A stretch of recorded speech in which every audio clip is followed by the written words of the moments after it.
Kunja Bihari.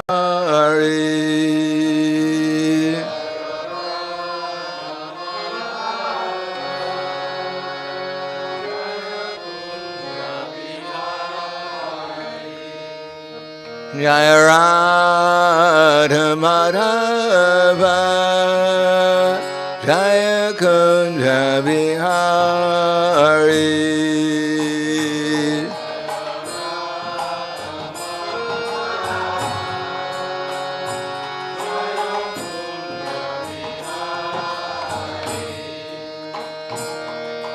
Gopijana Ballabha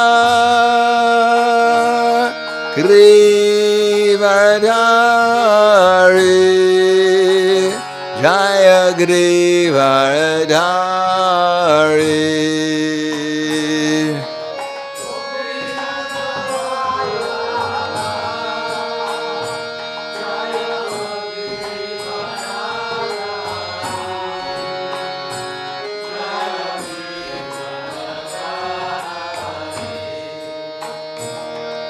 Gopijana Ballabha Grivardhari Jaya Grivardhari.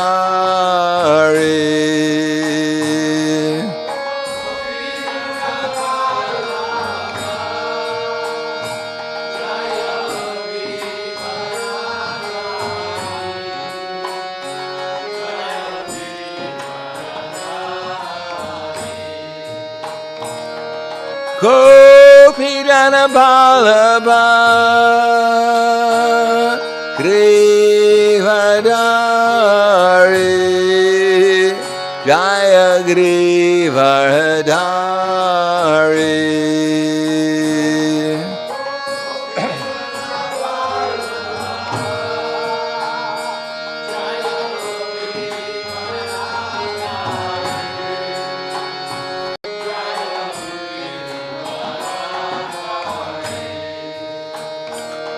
Yasodanandana Raja Dhanaranjana Jaya Braja Dhanaranjana.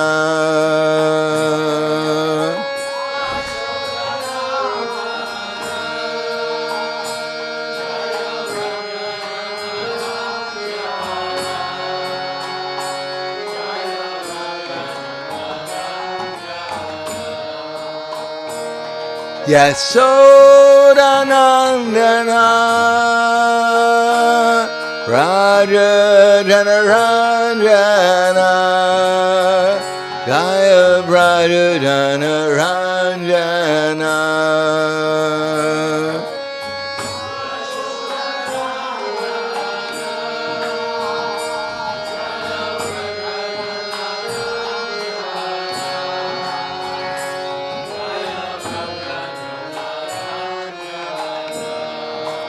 Yamuna Tira Bharachari Jaya Kunja Bihari.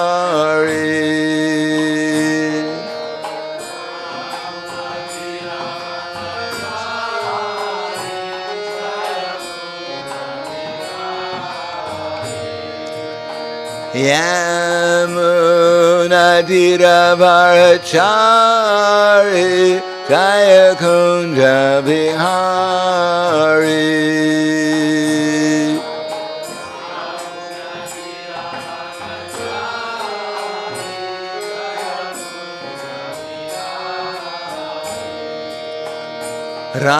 Radha Madhava Jaya Kunja Bihari.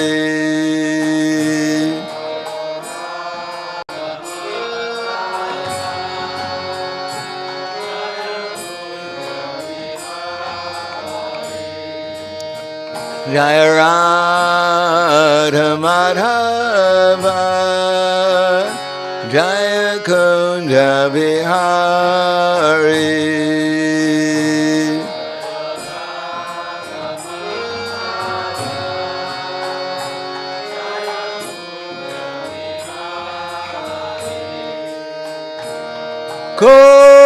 Jana Ballabha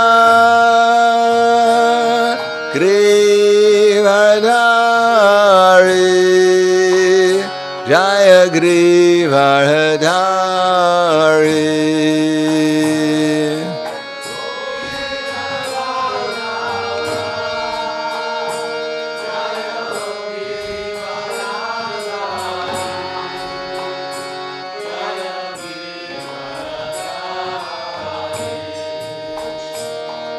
Kopijana Ballabha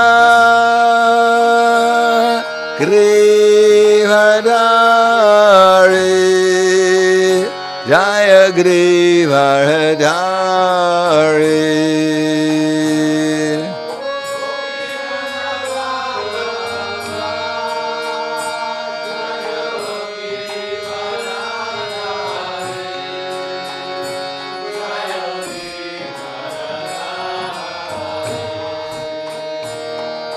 Kopijana Ballabha Grivadari Jaya Grivadari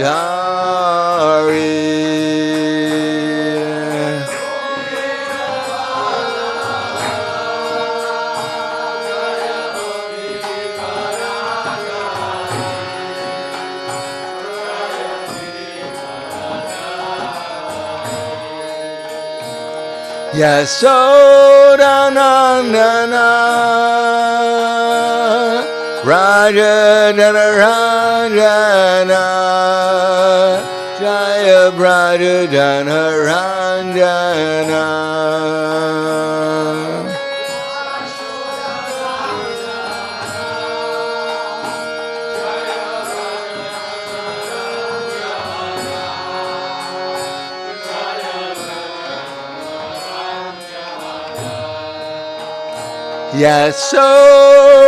Yasodanandana Raja Janaranjana Jaya Braja Janaranjana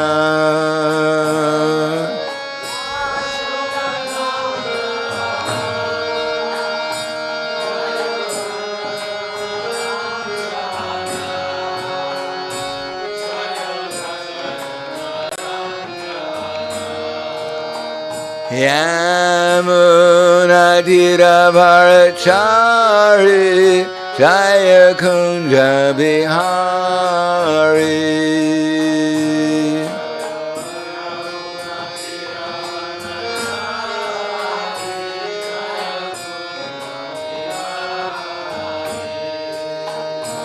Yamuna Tiravarachari Jaya Kunja Bihari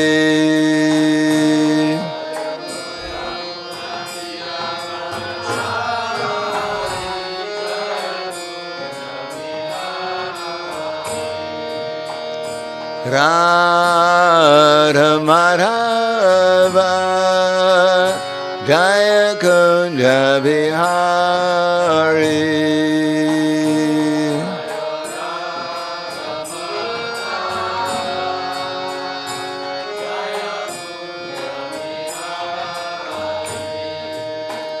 Jaya Radha Madhava Jaya Kunja Bihari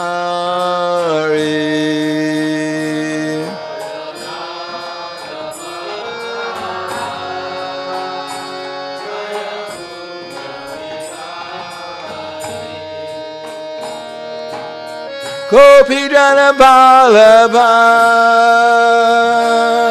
Grivadari Jaya Grivadari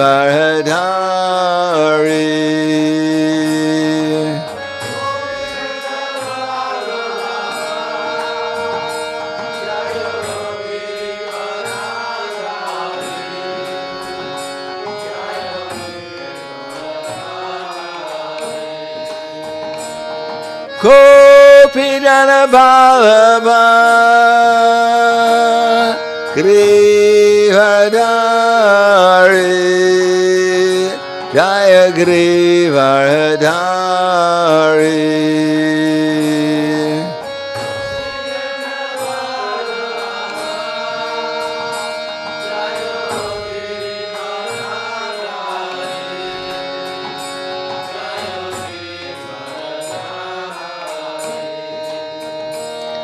Yasodanandana Raja Dhanaranjana Jaya Raja Dhanaranjana.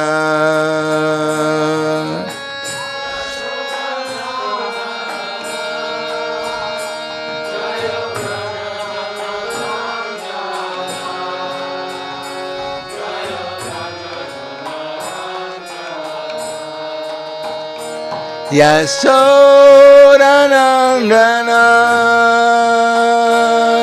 Raja Dhanaranjana Jaya Raja Dhanaranjana.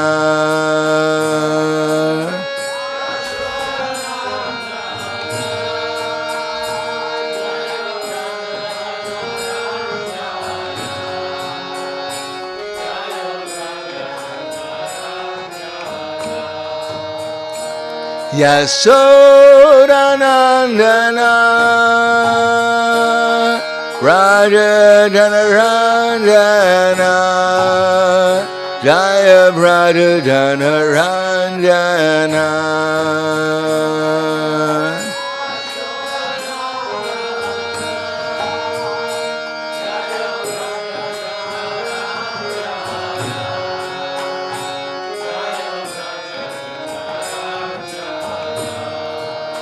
Yamunadiravarachari Jaya Kunja Bihari.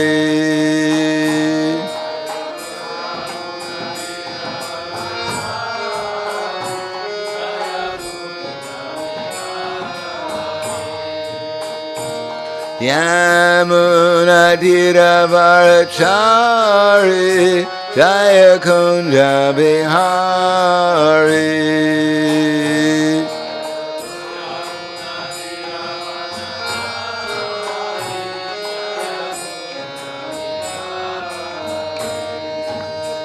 Yamunadiravarachari Jaya Kunja Bihari.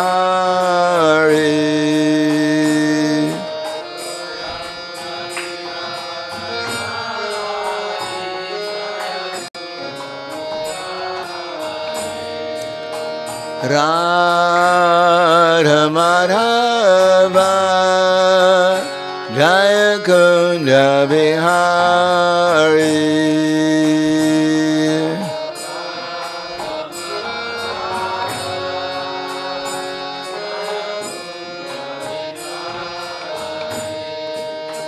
Jaya Radha Madhava Jaya Kunja Bihari.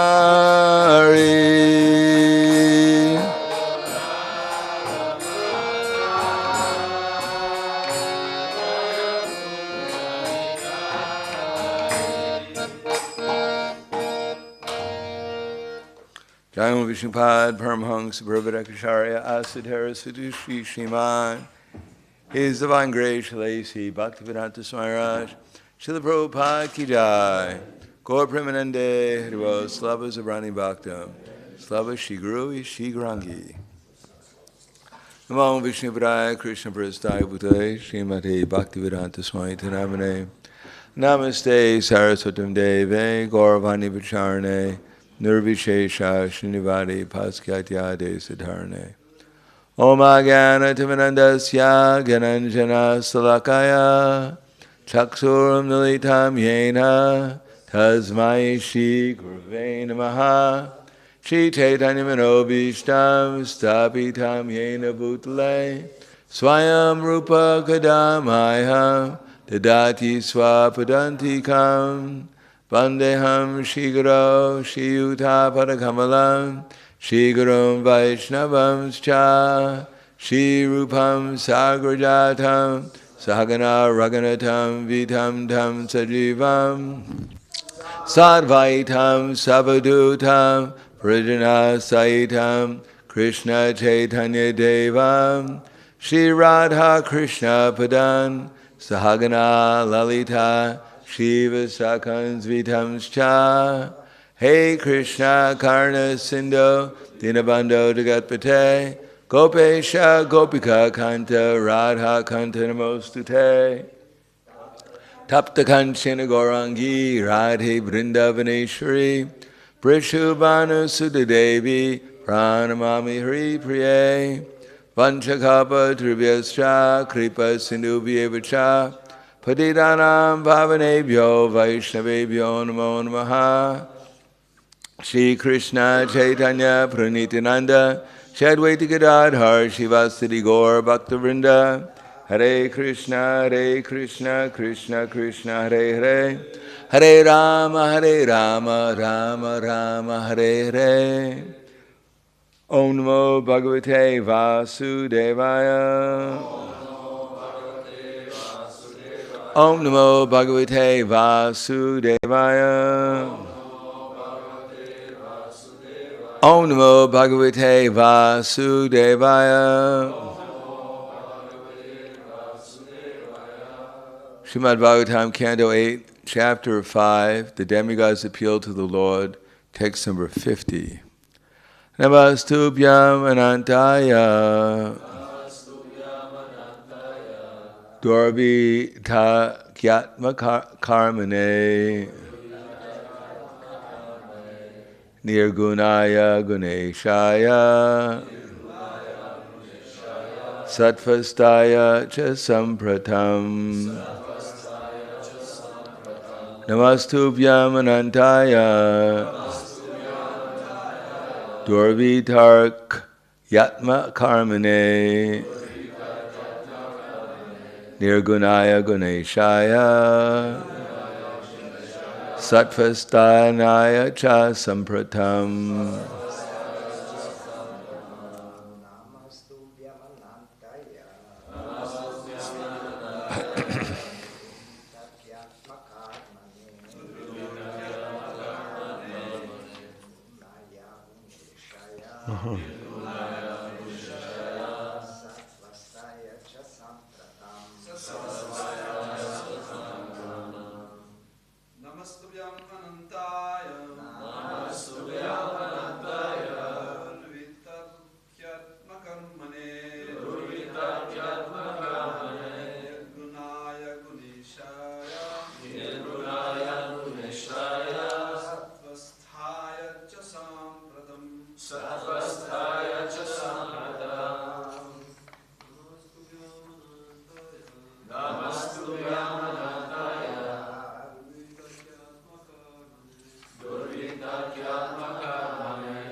Namaha, all obeisances, Tubhyam, unto you, my Lord, Anantaya, who are everlasting, transcending the three phases of time,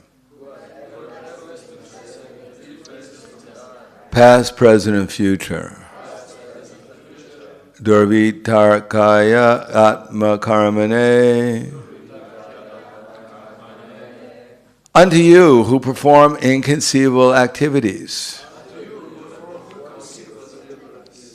Nirgunaya, which are all transcendental, free from the inebriety or inebriety, depends how you want to talk, of material qualities.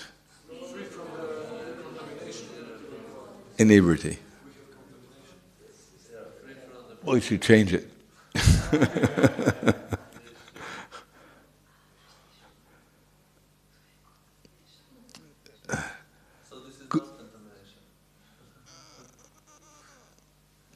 Inebriety is a little bit different from, of course, contamination is probably a better word than inebriety is usually when you get intoxicated with something. But I don't know, who knows. Guna Ishaya, unto you who control the three modes of material nature,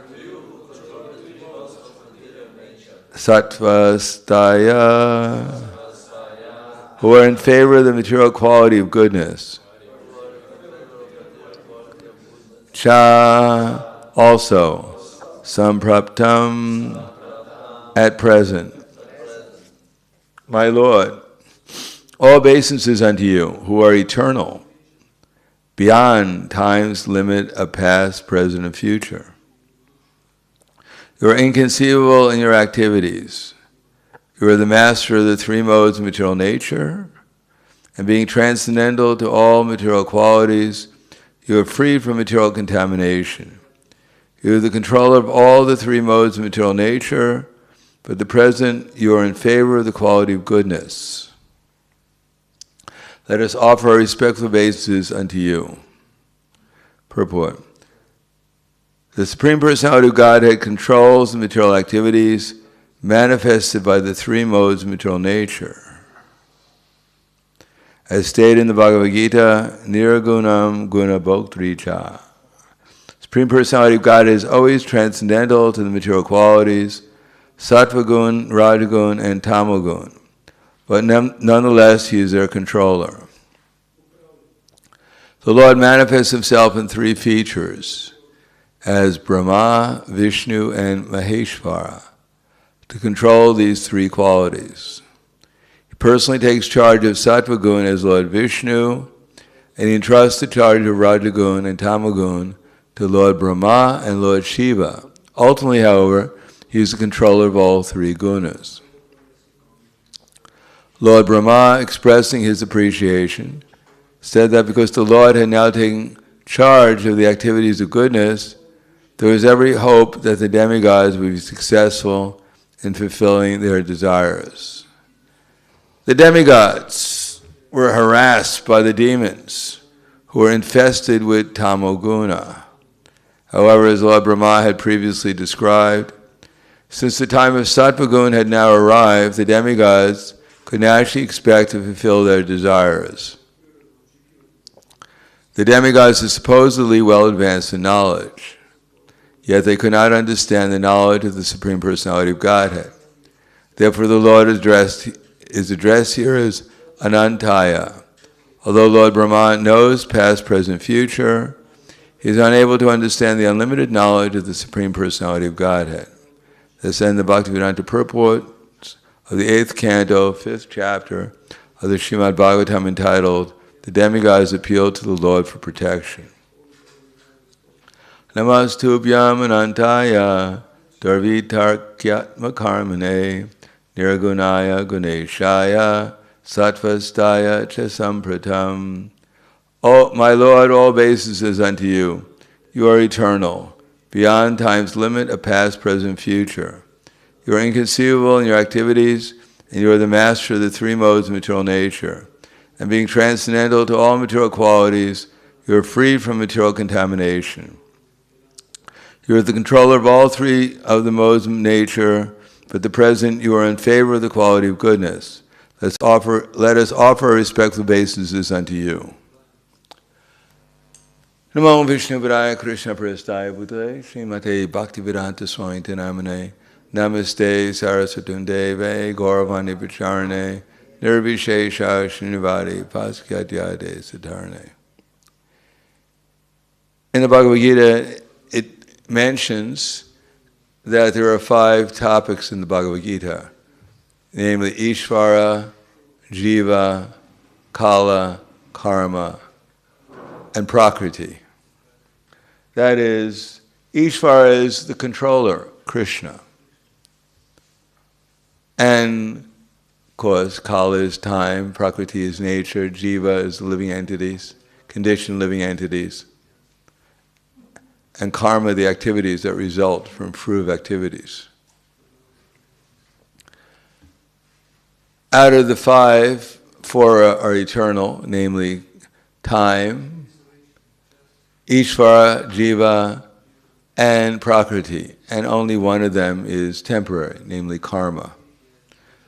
But under the control of time, and time, Krishna says, Kalos mi, Bharatarjava, time I am. Krishna is time. Now that takes a little meditation.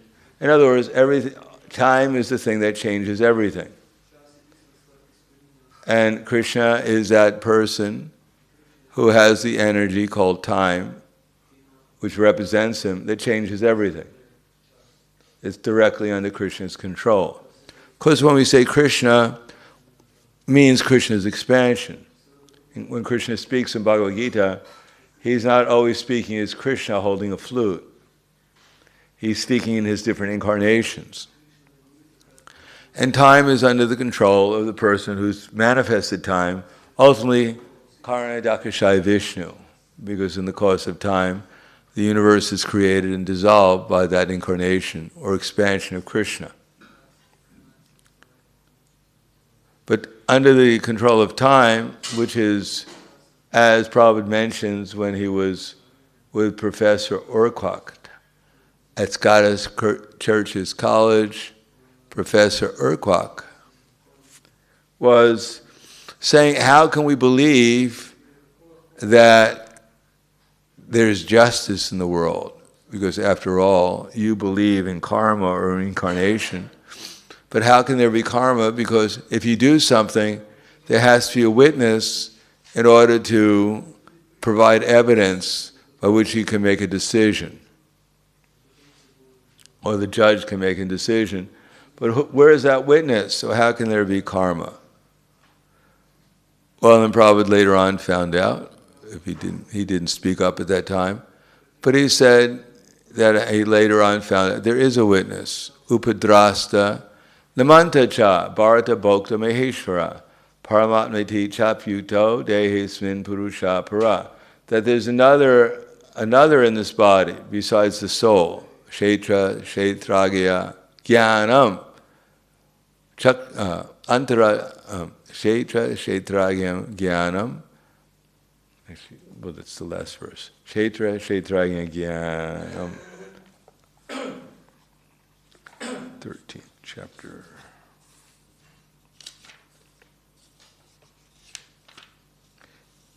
Kshetragam chapimam vidi sarva kshetre shabharata kshetra kshetragya jnanam yattad jnanam utamama.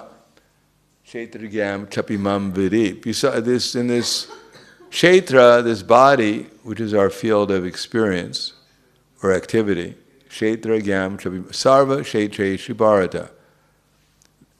Sarva, that there's another, besides the one soul in the body, there's another soul known as the super soul. Kshetra, kshetragya, kshetra, kshetragya, jnanam.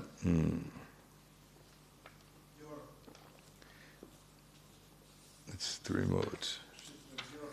Kshetragya. Kshetragam chapimam vidi. You should know that there's another. Oh, you should know that I'm also the knower in all bodies. Kshetragam chapimam vidi sarva kshetre shubharata, in all bodies. Kshetra kshetragya jnanam yattad jnanam mamam tada. And to understand this body, its knower is called knowledge. That is my opinion. So Krishna also says he's also with everyone. He also says, I know everyone, but no one knows me. In other words, Krishna's sitting there as a witness. He's aware of everything that we're doing, but most people are unaware of him. If someone wants to become a spy, then one should take lessons from Krishna. Only Krishna can be everywhere and no one knows that he's there. Not only that, but all our agencies, whether it be NSA, I think it's called, whatever it is, whatever our spying agencies are that's trying to track everyone, they don't want to hear about Krishna. They don't want to know about the spy. And even if you tell them, you give them a Bhagavad Gita, sell it to them, tell them there's another agent, he's everywhere, he's spying on everyone. They don't want to hear about him. They want to forget about him. That's called perfect spying. Even you expose him to the intelligence agencies, they don't have enough intelligence to understand him.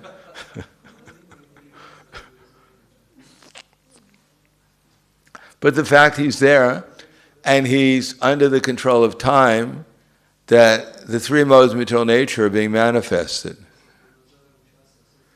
At the end of this universe, when the living entities merge back into Karna, Dakashai, Vishnu, then there is no time, because time, material time, because time is unmanifested. Because although time is eternal, is one of the eternal things, but it's the three modes of material nature, when they're not manifested, then time doesn't seem to have its influence. It's not exerting any influence. But when the material universe is created, then under the purview of time, the three modes of material nature manifest themselves, and therefore the activities of karma come into being. So it starts with, well, Krishna, of course, manifesting his energies in the material world under the purview of time.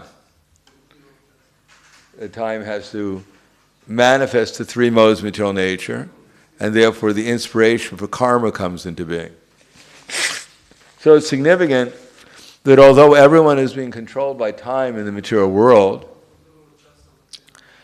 and therefore under time the three modes of material nature become manifested, but they become manifest with the opportunity to perform karmic activities. But karma can be superseded by devotional service. In other words, yestva indriyani yestva indra gopen. I forget that verse. What is the Brahma Samhita verse? Yestva indra gopam apavendra mahosu karma bandhana rupa avinoti karmadi bindu bhaja bhakti bhajam govindam adi purusham tamahang bhujami. Yestva indra gopam apavendra mahosu karma. From the Indra Gopa germ up to the Indra, they're all suffering or enjoying, supposedly, the results of their karma, except for one who's engaged in bhakti bhajam, in the devotional service of Krishna. Then the influence of karma is not there. But then one may wonder that it appears that the devotees are also sometimes suffering in the material energy. And it may appear like that, but actual devotees don't suffer under the material energy because they're in the spiritual energy. And the spiritual energy sometimes manifests activities in the material world, and which are actually spiritual, but appear to us like material. Like Prahlad Maharaj is being tortured by his father, but if he was under the material energy, he would have died. But because he was under the spiritual energy, he wasn't affected by it. Now we ourselves can't claim to be outside of the realm of the material energy. As a matter of fact, we can't even sometimes claim that we're even in goodness. What to speak of outside of material energy?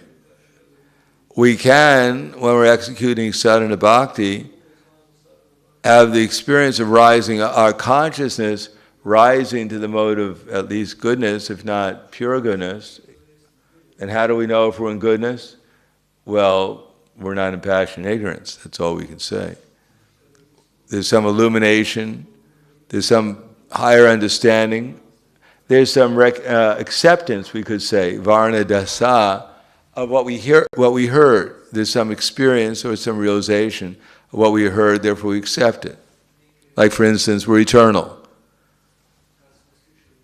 Now we hear that theoretically, but when we actually experience that, then there is more of an acceptance. So it's a gradual acceptance. So it's like I can say that we're all eternal, but if I'm actually looking from inside and looking outside and experiencing myself as a spiritual soul, what to speak if I'm experiencing myself as a servant of our acharyas in disciple succession coming from Prabhupada, and our acharyas in disciple succession coming from Krishna, then I'm experiencing it more. It doesn't mean I've completely realized it, because as soon as I stop thinking about Prabhupada or this knowledge, then I may be under some material mode of nature. In any case, when one is under the superior energy, then one is no longer controlled by the three modes of nature. What to speak of the Supreme Personality of Godhead, who is controlling time, who himself has created the three modes, and therefore and giving the living entities the opportunity to perform karma, or, when they're in good association, to perform devotional service. Now, in this case, Indra clearly is an elevated demigod. Well, we don't know. I don't know Indra, so I can't vouch for him. But according to the description, generally speaking, he's a devotee of Krishna, even though he, in the Bhagavatam, seems to display him mostly when he gets into difficulty. Whether it be the Indra Puj raining down on Vrindavan, doesn't put him into a very good light.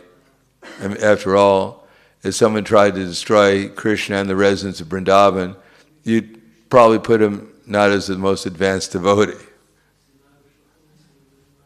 Of course, at the end he comes and surrenders to Krishna, which most demons don't do,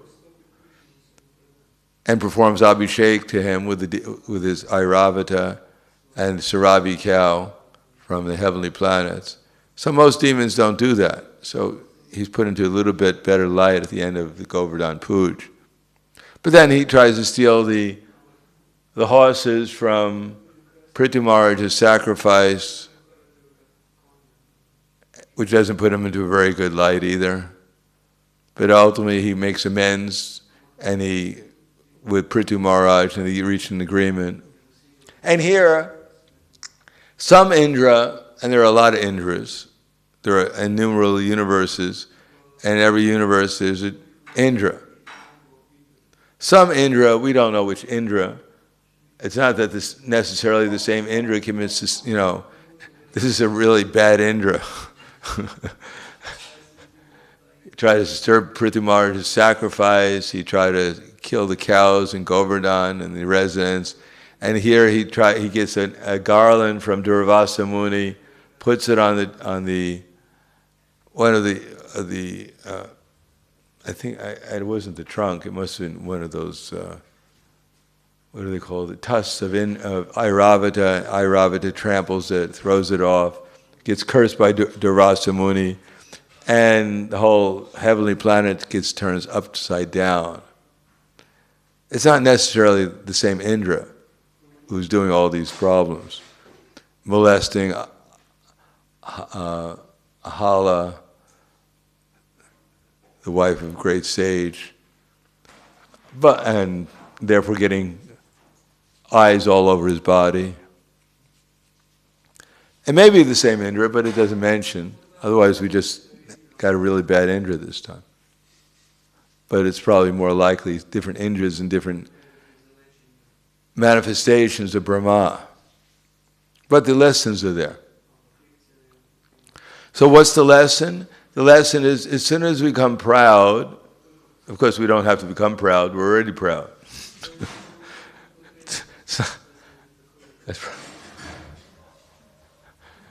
As Prabhupada told Giriraj Maharaj, after saying some philosophical point, and Giriraj Maharaj said, "Thank you very much, Srila Prabhupada.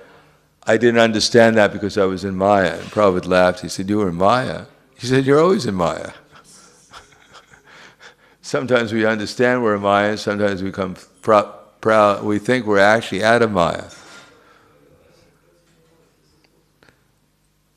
But at least if we're less in Maya, then we can ultimately we'll realize what Maya is.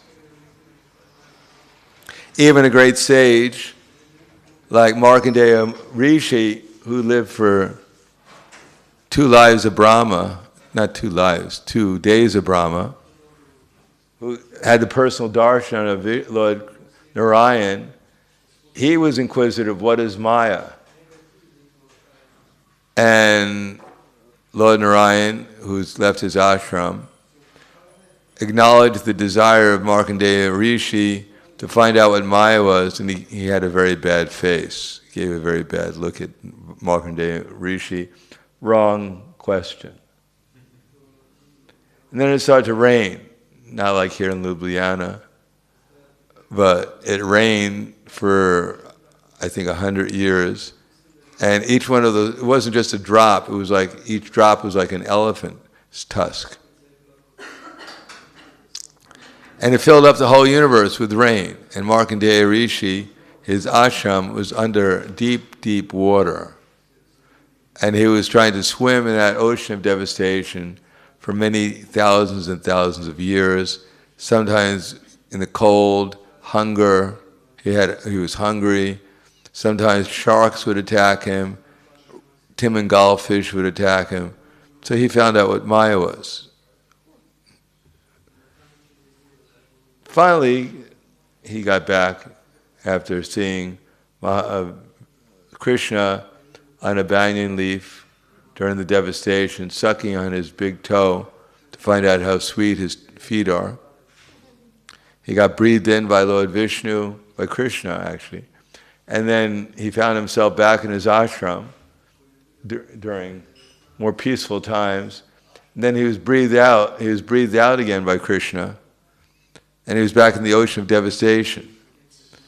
Finally the waters subsided and he's back in his ashram, and he never asked a question again.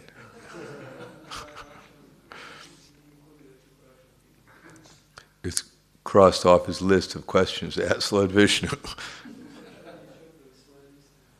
So the illusory energy is there, and Indra, the times when he's subjected to the illusory energy because of his karma, in other words, Indra is not a pure devotee, but he lives for one day, there are 14 manus, I think 14 manus in one day of Lord Brahma, and he lives for one of those days of manu, which is like 180 million years or something. So he has a pretty good duration. So if he makes a mistake, it's not exactly, most of his life is not a mistake. It's just that sometimes he makes a mistake, but it's a big mistake. So he made that mistake, and then the modes of material nature, what was prominent at that time, because that mistake was obviously in the mode of passion or ignorance. I mean, if someone gave you a garland and you put it on your elephant and the elephant knocked it off, most people wouldn't take it so seriously. I don't know.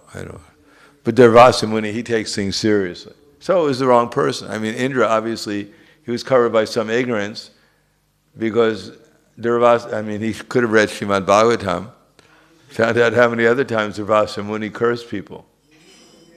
Ambarish Maharaj, he was almost ready to curse Draupadi and the Pandavas. I mean, Durvasa Muni is not the person you want to fool around with. So obviously Indra was, due to intense pride, was covered by ignorance. And so he got the reaction for it. He dealt with the wrong person at the wrong time in the wrong way. And therefore, there was a very big reaction. Under the laws of time and the 3 modes, he had to get his karmic reaction, even though he's the king of heaven. And therefore the demons invaded the heavenly planets. But that's not how some things are supposed to be.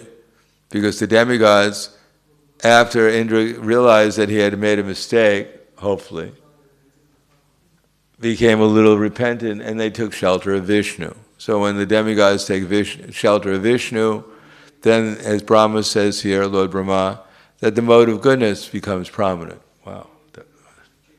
What's wrong with this clock there? Does anyone notice that it's 20 minutes fast? Or maybe we're all slow.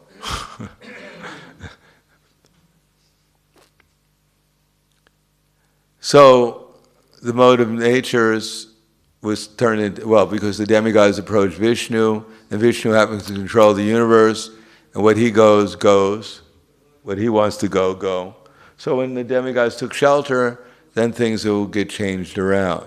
But they get changed around in a very interesting way. Because he just doesn't come, as soon as the demigods say, can you go kill the demons? That's not how Vishnu works. He's not like a dog, chained dog in a kennel, and when the demigods come, put him on his chain and unleash him, and stick him, boy. That's not how Vishnu works. He knows the sincerity of the demigods. He knows what austerities the demons have done, and therefore he takes it all into account and makes arrangements for his pastimes to show what actually it means to make progress in Krishna consciousness. Especially in this 8th canto, before we get to the 10th canto. Oh, I see why the time is 10 after 1, because the clock stopped. It's still the time. Well, anyhow, I can go on until another. This class is beyond time according to that watch. I haven't even spoken for a second according to that. I knew my classes were transcendental.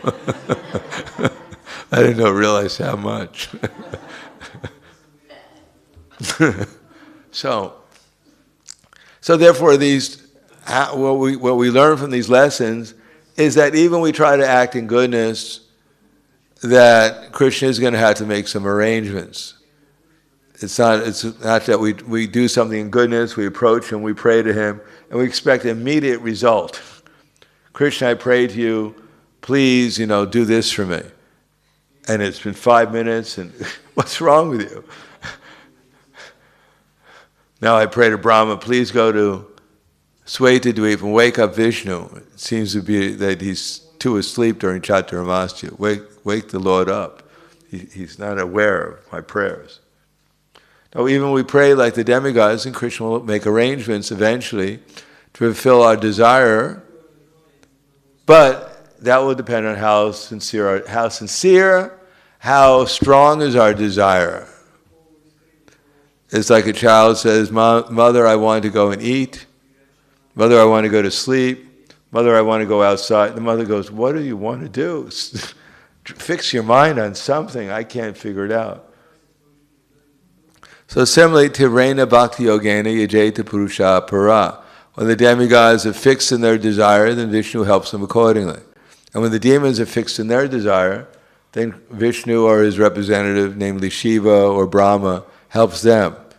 When Brikasura is determined to get a benediction and cuts his flesh for a year and throws it into the fire, then Krishna's representative of Lord Shiva comes and benedicts him, who's actually Vishnu in the form of Shiva. Well, it's not that Shiva is disguised as Vishnu, or Vishnu is disguised as Shiva, but Shiva is an expansion of Krishna, Vishnu, for fulfilling certain desires. And he fulfills those desires of the demons. And he's fulfilling our demonic desires sometimes, if we're too fixed on them. But then he's also going to give us the results of that. And when we're in the mode of goodness, he'll fulfill those desires. And what we're trying to do is be in the mode of Krishna consciousness, devotional service, and he'll immediately fulfill those desires. That is, to become Krishna conscious. Everything else may take some time and depend upon other factors, other than the fact that we simply had some desire. It depends on a number of factors, what our other desires are. Anyhow, it's a long discussion. And even though it's only still the same time, I'll stop here. But maybe I'll donate for the battery.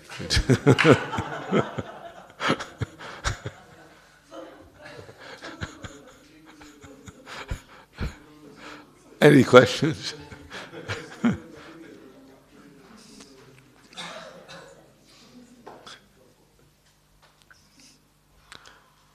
Yes. Yes. So, if I understood correctly, the higher on the scale of the modes our desires are, more Krishna helps us to fulfill them. No, not necessarily. Oh, I mean, if you're talking not in the modes. Just the spiritual desires. Yeah, if we have a desire in the mode of goodness, then Vishnu will help fulfill that. If we have a desire in the mode of passion, then Brahma will help fulfill that.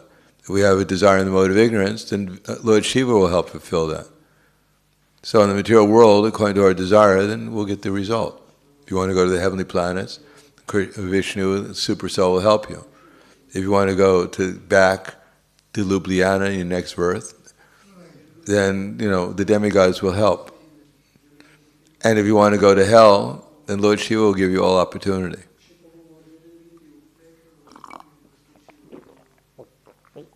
Or just become a demon in some lower planet or something. But if we want to become Krishna conscious, then Krishna himself will personally help. Samaham sarvabhuteshu name dveshtu stene priyaha ye bhajanti mam tu bhakta mayate teshu chapyaham. I envy no one, nor am I partial to anyone. I am equal to all, but whoever renders to me in devotion, service, I am a friend to him and he's a friend to me. So the only real way out of the material world is surrender to Krishna. Otherwise, we can get a better place in the material world or a worse one, and Krishna will fulfill those desires, either personally or through his representatives. Anything else?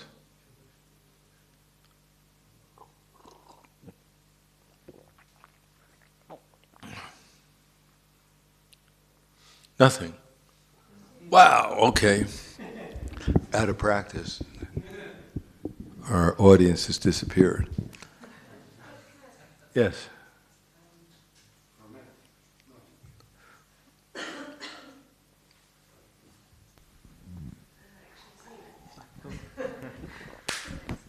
Hare Krishna, thank you for the class, Maharaj. So a few days ago there was a purport to the verse from Srimad Bhagavatam where Srila Prabhupada states that, it's connected with this desires matter. And Srila Prabhupada says that by devotional service you also get our material desires fulfilled. So in any way we should just serve, like this verse from Srimad Bhagavatam, 2nd canto, Sakama, Akama, Karmas.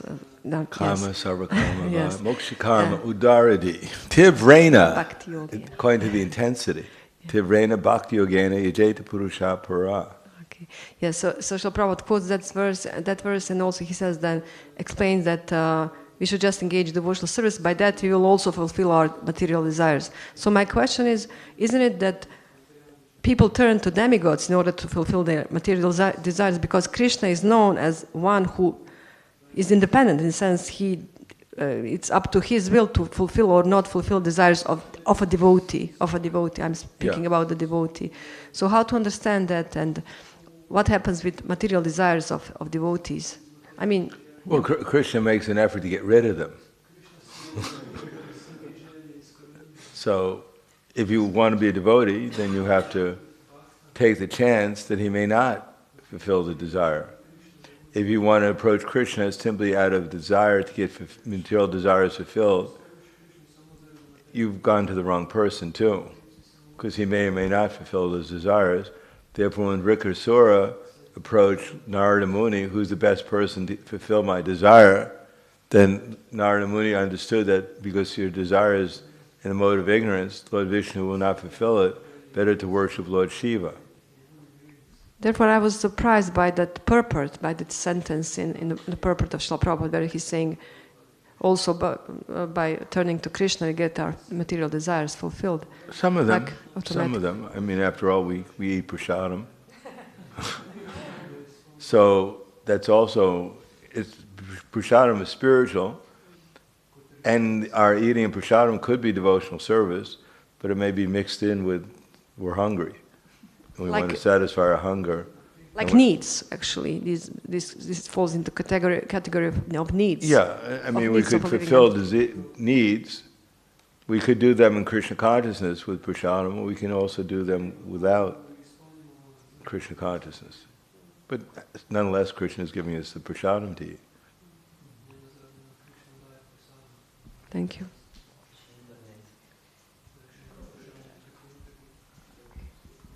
The question from Valabi Knappen. Sometimes it is said we shouldn't endeavor for liberation, but at the same time it is said that devotional service starts only really from the stage of liberation. So shouldn't we want to be liberated to do really devotional service? Of course we want to be liberated.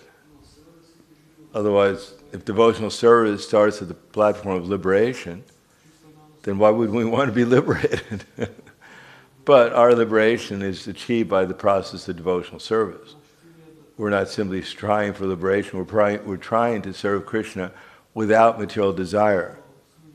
And that when we do that, then we're liberated. Because after all, liberation is defined as Brahma Bhuta Prasanatma, Nishoshiti, Nakangshiti, Samak Sarveshu Bhuteshu, Mad Bhaktim Lavate Param. When we give up hankering for material things and lamenting over the fact that we're not getting them or we lost them, and when we treat all living entities as Krishna's eternal servants and try to help them become Krishna conscious, then we become liberated. So we become liberated by, instead of hankering for material things, we hanker for Krishna. Instead of lamenting over material things, we lament over the fact that we're not Krishna conscious.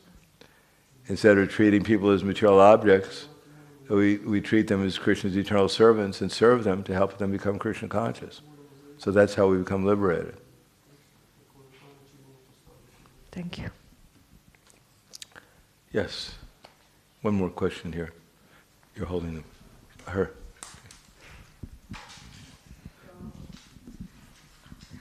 Thank you. Thank you, Maharaj. My question is actually related to your class yesterday. If you would kindly tell us about which year and month it was that Srila Prabhupada spoke to all the wealthy people and said, you know, real success is to come under Krishna's internal energy. I would like to read that particular conversation. Do you have the book? I think it's Let There Be a Temple. By Giriraj Maharaj? Yeah. No, I don't. Do you have one copy? Yeah, I have a copy. Would you lend it to me?